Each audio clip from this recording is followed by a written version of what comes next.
ఒంటరి మహిళల్ని టార్గెట్ చేస్తున్నారు అందరూ. అన్న కర్నూలు జిల్లాలో ఒక ఆవిడ ఇంట్లో ఒంటరిగా ఉన్న టైంలో కారులో ఒక ఇద్దరు వచ్చారట. అమ్మా, మీ ఆయన ఉన్నారా అని అడిగారట. లేరు బాబు, బయటికి వెళ్ళారు అంటే, ఫోన్ నెంబర్ ఇవ్వమ్మా అన్నట్ట. వేసుకో బాబు అంటే, నా దగ్గర ఫోన్ లేదమ్మా అన్నట్టు అతను. వేసుకో అంటే, ఇద్దరు మనుషులు వచ్చి వాళ్ళ దగ్గర ఫోన్ లేదన్నప్పుడన్నా ఈవిడ అనుమానం పడాలి కదా. అయితే ఉండమ్మా, పుస్తకం తీసుకొస్తానని ఆవిడ ఇంట్లోకి పుస్తకం పెన్ను తేవడానికి రాసి ఇవ్వడానికని లోపలికి వెళ్తే, వాళ్ళు కూడా లోపలికి ప్రవేశించి ఆవిడ మెడలో ఉన్న తాడు లాక్కుని వెళ్ళిపోయారు. 5 సవర్ల తాడు.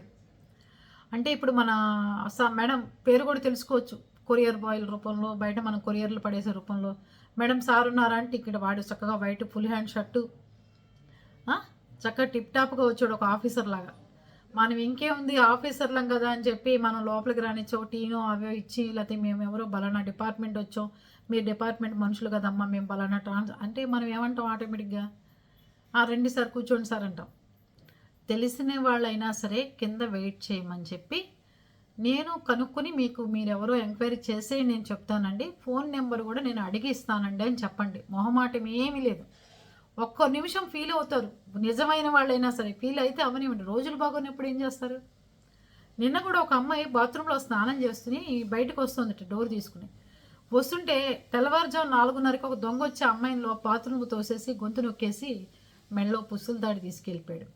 అంత బంగారాల రూపంలో బ్రహ్మాండంగా జరుగుతున్న మోసాలు. పగలంతా వాడు సాఫ్ట్వేర్ ఎంప్లాయ్, కర్నూలు, కాకినాడ, రాజమండ్రి, చుట్టుపక్కల రాజమహేంద్రం చుట్టుపక్కల ఊర్లన్నీ వాడు గజ దొంగ. వాడు ఎలా ఉన్నాడంటే అసలు కలెక్టర్లు, ఐపీఎస్లు, ఐఏఎస్లు కూడా అంత ధీమాగా, అంత గర్వంగా, అంత ఇదిగా ఉండరు, అంత రాయల్టీగా ఉన్నాడు. అబ్బా వీడిని చూడగానే. వాడికి మళ్ళీ బెంజ్ కారు తెలిసిందా అండి, వాడికి బెంజ్ కారు. వాడు పెద్ద కంపెనీలో పనిచేస్తున్నానే. వైజాగ్లో భార్య, హైదరాబాద్లో ప్రియురాలు వాడికి. ఈ కాకినాడ చుట్టుపక్కలంతా వాడు దొంగతనాలు ఎప్పటి నుంచో చేస్తున్నట్ట. వాడు బెంజ్ కారు చూసి మనం ఎవరైనా స్నేహం చేస్తాంగా, అపార్ట్మెంట్లో మనతో పాటు ఉన్నాడు అనుకోండి, అయ్యి వాడికి బెంజ్ కారు ఉంది, బాగా డబ్బున్నాడు, మంచి సాఫ్ట్వేర్ కంపెనీ, అది ఇదని చెప్పి మనం స్నేహం చేస్తాంగా.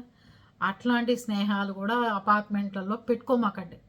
ఎవరిని ఇళ్లలోకి రానివ్వమాకండి. చక్కగా పలకరించామా, బాగున్నారా, అయిపోతుంది. అంతేగాని అసలు వాడు దొంగో ఏదో కూడా పోలీసులు వచ్చి పేపర్లో వేసి వాడి దగ్గర డబ్బు బంగారం తెచ్చేదాకా తెలియదు మనకి. ఎవరికన్నా దొంగకి బెంజ్ కార్లు ఉంటాయని మనం అనుకుంటామా చెప్పండి. పోనీ వాడు మానేశాడా, డబ్బు అది వచ్చిన తర్వాత మానేసి శుభ్రంగా ఉందాం అనుకున్నాడా, లేదు.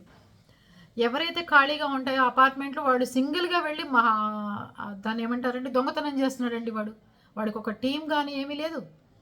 చక్కగా దర్జాగా మంకికాయ పెట్టుకుని సింగిల్గా వెళ్ళిపోయి డోర్లు ఇచ్చేసేసి చక్కగా దొంగతనం చేసుకుని దర్జాగా వచ్చేస్తున్నాడు. భార్యకి ప్రియురాలకు కూడా వీడు దొంగ అన్న విషయం తెలియదుట. దొంగల్లో ఇన్ని రకాల మనుషులు ఉన్నారు. మొన్న ఎవరో చెప్తున్నారు, అమ్మ సార్ రమ్మన్నారు మమ్మల్ని, కొంచెం మీ ఆధార్ కార్డు ఇవ్వండి అని చెప్పారట. ఆధార్ కార్డు దేనికి బాబు అంటే, ఇట్లా బ్యాంకులన్నీ మీరు రెన్యూల్ చేయించుకోవాలి, మేము అట్లా ఇట్లా అని మాయ మాటలు చెప్తే ఆవిడకి ఎందుకో డౌట్ వచ్చింది. డౌట్ వచ్చి ఫోన్ తీసుకుని ఏదైనా చేద్దామనే లోపల వాడు గమనించేసి ఆవిడ నోరు పట్టుకుని శుభ్రంగా తోసేసి ఆవిడని పారిపోయారు, ఏం చేయక. అంటే ఆవిడ కొంచెం అర్థమైంది వీళ్ళు ఏంటో తేడాని, కానీ వాడు పారిపోయాడు వెంటనే ఆవిడ దగ్గర ఏం తీసుకోకుండానే. అంటే కొంచెం అప్రమత్తంగా ఉన్న ప్రమాదమే. వాడు ఏదైనా పొడిచిపోయినా కూడా ప్రమాదమే. అలాగని లోపలికి రమ్మని కూర్చోమన్నా ప్రమాదమే. ఈ రోజుల్లో ఏ మనిషిని లోపలికి వచ్చి ఆడవని మగవని కూర్చోపెట్టి ఒక చుక్క మంచినీళ్ళు ఇచ్చే పరిస్థితి లేదు. వాడెవడో దాహం వేస్తుందమ్మా అని మంచినీళ్ళు అడిగాడు, పాపం తీసుకొచ్చి ఇచ్చింది వృద్ధురాలు. అంతే, వెంటనే గొలుసులు ఇప్పించుకుని శుభ్రంగా ఇలా పట్టుకుని లాగేస్తానండి. ఈ మెడంతా ఆవిడికి పాపం ఇబ్బంది కలిగి మెడంతా కట్ అయిపోయింది.